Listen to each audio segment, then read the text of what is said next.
मैंने कहा जब 1000 जन्म हो तब किसी हिंदू परिवार में जन्म मिलता है जो कम से कम किसी के धर्म के बारे में पूछे तो प्रणाम करता है, मारता नहीं है। हृदय बहुत पीड़ित है कल से महाराज, पहल कीजिए, पहल कीजिए। मैं तो सरकार से निवेदन करूं, पैंट उतारने वालों की गर्दन उतारनी चाहिए महाराज। कैसी स्थिति। और मैं श्रोता सोचेंगे भाषणबाजी कर रहे हैं। मेरा एक परिचित व्यक्ति कल गया है, पता नहीं आप तो न्यूज में हैं, मेरे आसपास वाले जानते हैं, हम एक परिचित व्यक्ति और कुछ परिवार के लोग आज भी वहां हैं। अभी बैठने से पहले भी मैं शोभा यात्रा के बाद वहीं फोन से बात कर रहा था। परिचित मतलब वो व्यक्ति से मेरी बात होती है जिसको कल कनपट्टी पर गोली मारी गई है। बड़ी राधारमण जी की कुछ मैं आपसे निवेदन करूं, ठीक है, मैं उसको रक्षा तो नहीं कहूंगा, फिर भी पूर्व योजना के अनुसार तो कल मैं भी श्रीनगर में होना था। हाँ, वहीं से आना था मुझे। बहुत पुरानी एक योजना, पूछिएगा, देवेश को मालूम है। फिर मैं त्र्यंबकेश्वर चला गया और वहां से कल दिल्ली पहुंचा, आपके पास आया। त्र्यंबकम यजामहे सुगंधिम पुष्टिवर्धन। परिचित व्यक्ति परिवार के साथ मौजूद। मैं छत्तीसगढ़ के, मैं ज्यादा सार्वजनिक ऐसे नहीं कह सकता। 13 वर्ष की लड़की जैसा, बगल में पिता खड़ा है और माँ केवल उधर वॉशरूम गई है।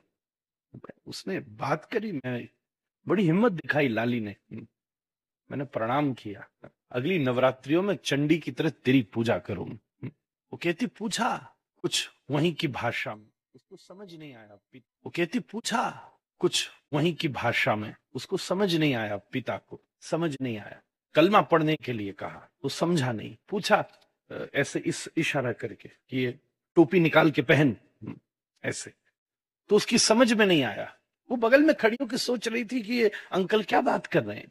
उसको जब ऐसा किया तो उसके पिता को लगा कि ये शायद चश्मा उतार के मांग रहे हैं। वो जो चश्मा उतार के देने लगा, वो लड़की बगल में खड़ी थी और उसके सामने उसके पिता के माथे पर गोली मार। अभी यहाँ बैठने से पहले बात करके आ रहा, बगल में एक अपरिचित लड़का खड़ा था, वो पकड़ के भागा उसको लेकर। तो उसने टूटी फूटी सुनी होगी, कुछ बोली तो उसको उसकी पेंट खुलवा के तीसरे व्यक्ति के साथ वो लड़की दौड़ी 13 वर्ष की। उसको पूछा, उसने सुनाया तो छोड़ा, तो वो लेकर भागा। रात भर अपने पिता की खोज करती रही। बहुत देर बाद मां मिली। वो कहती थी कि उसके परिवार के लोग बता रहे थे, वो ये पूछ रही थी क्या यहाँ गोली लगने के बाद कोई बच सकता।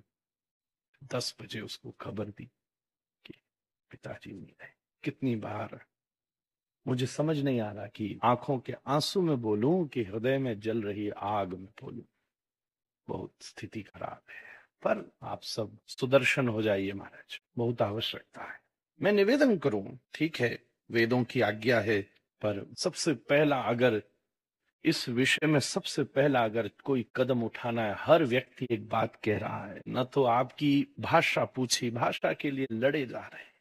मेरा बस चले तो मैं देश की सारी भाषा सीख कर कथा करूं। मैं बीच बीच में बोलता भी हूं, जहां कथा होती है उसके प्रयास करता हूं, 2-4 शब्द पकड़ू। फिर जाति, फिर वैश्य, ब्राह्मण, ठीक है, किन्हीं किन्हीं स्थितियों में अगर हम इस विषय का विचार करते भी हैं तो वो हमारी पर्सनल वस्तु हो सकती है, पर सार्वजनिक रूप से आज के बाद अगर आपका कोई परिचय होना चाहिए तो केवल एक ही परिचय होना चाहिए कि हम हिंदू हैं। कुछ नहीं पूछा, केवल नाम पूछा और धर्म पूछा। आज तक ऐसा इतना स्पष्ट तो देखा नहीं किसी। और वो अपनी मां को बता रही थी कि जब तीसरे व्यक्ति ने कलमा सुना दिया और वो भागी, तो वो मारने वाला व्यक्ति सामने खड़ा होकर उसको कहता था, इसको नहीं मार रहा हूं क्योंकि इसे जिंदगी भर ये याद रहनी चाहिए कि एक हिंदू बनने से क्या क्या देखना पड़ता। भाग करके आ रहा हूं। मैं कोई समाचार पत्रों की बात आपसे नहीं कह रहा, मैं कल से देख भी नहीं पाया, मेरी इच्छा भी नहीं हुई। तो आप भी पूछिए ना धर्म, क्यों नहीं पूछते? व्यापार में पूछिए, यहां धर्म पूछकर जन्म और मृत्यु का प्रश्न खड़ा हुआ है। पूछिए ना व्यवहार में धर्म, पूछिए ना व्यापार में धर्म। मैं तो कह रहा हूं पासपोर्ट पूछते समय भी तभी दीजिए जब धर्म पूछे, राशन पूछते समय भी पूछिए। यहाँ धर्म पूछकर मार दिया जा रहा है, ऐसी निरीहता है राम।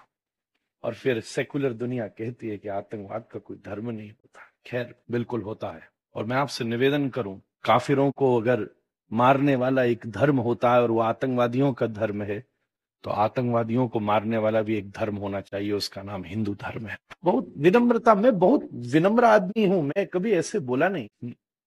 मेरी पिछले 30 वर्ष की कथा जहां मौजूद हुई सुन लीजिए, सुनने वाले पुराने श्रोता बैठे, मैं ज्यादा ऐसे घुसता नहीं। पर कल तो हद ही हो गई। और मैं निवेदन करूं, करुणा उस पर दिखानी चाहिए जो करुणा के लायक हो, दया उस पर करनी चाहिए जो दया के लायक। हम खूब दया से भरे हैं, पर अब धर्म पूछ के दया करेंगे, अब धर्म पूछ के करुणा करेंगे, अब धर्म पूछ के प्रेम करेंगे।